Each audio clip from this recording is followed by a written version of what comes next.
Imagine a world without city lights, where the night sky wasn't a muted backdrop but the main event, a vast velvet black canvas, punctured by the brilliant unwavering light of countless stars.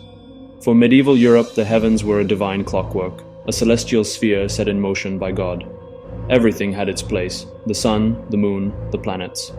This cosmic order was a comforting reflection of the divine order on earth, predictable and sacred, but sometimes that sacred order was violated. Something new would appear. An uninvited guest blazing across the familiar constellations, a comet, a ghostly smear with a long ethereal tail. It wasn't a star, not a planet. It followed no known rules, obeying no predictable path, disrupting the perfect harmony of the heavens. In an age ruled by faith and superstition, such an event could only be a message from God, and rarely a good one. Comets were omens, cosmic heralds of doom, foretelling the death of kings, pestilence, and the devastation of war. This fear was even given a philosophical backbone by Aristotle. He taught that comets were not celestial at all, but earthly exhalations, signs of terrestrial decay. People had no telescopes. They had to make sense of the sky with the only tools they had: faith, fear, and ancient authority. The year is 1453, a date that would be seared into the memory of Christendom. After a brutal siege, Constantinople, the bastion of Eastern Christianity for over 1,000 years, has fallen. Sultan Mehmed II and his formidable armies have breached its legendary walls. The news spreads across Europe like a shockwave. This wasn't just a military defeat, it was a psychological cataclysm. An existential dread grips the continent. In Rome, Pope Nicholas V tried and failed to mount a response. His successor, the aged but fiercely determined Alfonso de Borgia, Calixtus III, inherits the crisis. He ascends in 1455 with one single, all-consuming mission: to rally a fractured Christendom. He saw it as his sacred duty. The Pope calls for crusade plans, special taxes, and the construction of a papal fleet. Across the continent, fiery preachers spoke of divine judgment. Old prophecies were re-examined. Europe simmers with apocalyptic fervor and desperate prayer, and it is into this superheated cauldron of fear and faith that the comet appears. In the summer of 1456, 3 years after Constantinople's fall, a new omen arrives in the sky. For a continent on the brink, it was a confirmation of their deepest fears. The story of 1456 begins. Imagine the skies of medieval Europe. Before industrial light, the heavens were a familiar, predictable map. But in June of 1456, that celestial peace was shattered. A new, terrifying object made its entrance. We now call it Halley's Comet. For us, it's a predictable visitor of ice and dust that returns roughly every 76 years. We understand its orbit, but to 15th century Europeans, who saw the heavens as God's perfect, unchanging creation, this was a terrifying omen. It was a monster. The Vatican's own historian, Bartolomeo Platina, described it with dread: a hairy, fiery star with a long tail and a reddish, menacing glow. Its appearance was frightening, but its orientation sealed its meaning. Its vast tail pointed directly toward the east. For a continent living in fear of the expanding Ottoman Empire, the symbolism was inescapable. It was seen as a celestial scimitar, a divine sword aimed at Christendom. Chronicles from Germany to Italy recount waves of panic. This wasn't an abstract fear.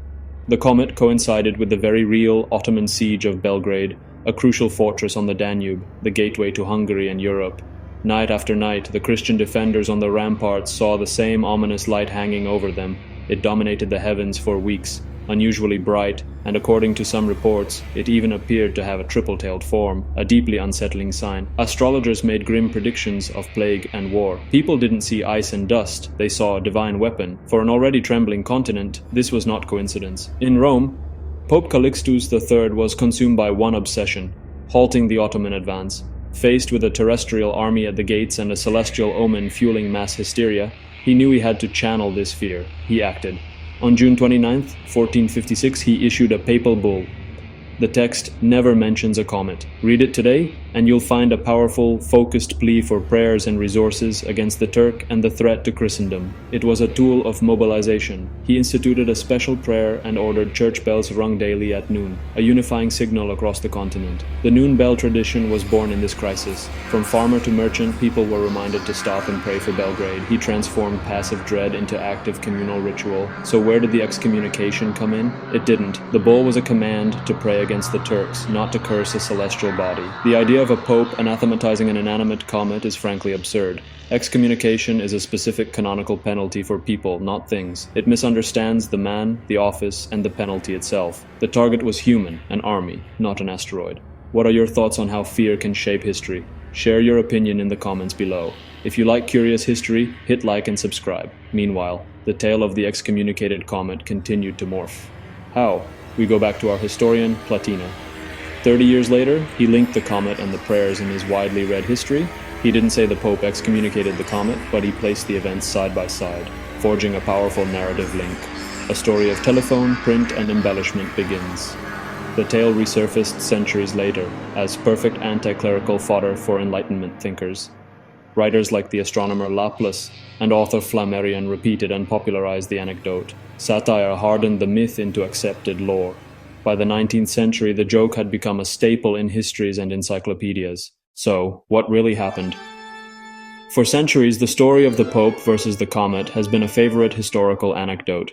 But when we peel back the layers of myth, the truth lies not in a celestial confrontation, but buried deep within the Vatican archives. Let's address the central claim. Did Pope Calixtus III excommunicate Halley's comet? The historical record is clear, an unequivocal no. The actual papal bull from June 29, 1456, is a document of earthly crisis. It makes an impassioned plea for prayers to save Belgrade from Ottoman forces. The text is urgent, but contains no mention of a comet whatsoever. This myth was formally debunked as early as 1909 by scholars like Jesuit Father John Gerard. Later, extensive searches of the Vatican archives confirmed his findings. There is simply no record of any such proceeding against a comet. Pope Calixtus was a pragmatic leader, using spiritual tools like prayers and bulls to rally a fragmented Christendom against a very real terrestrial threat. The story's origin likely lies in a powerful coincidence.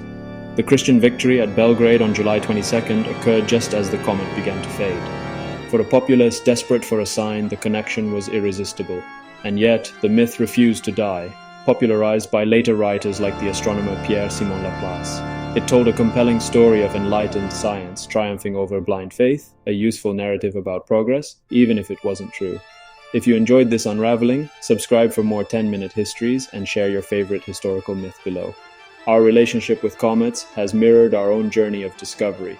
We've traveled from seeing them as omens of doom to recognizing them as objects of profound beauty and scientific value. Instead of issuing bulls, we now launch probes like Giotto, which flew daringly close to Halley's nucleus in 1986, capturing our first close-up images. Spectroscopy has replaced superstition.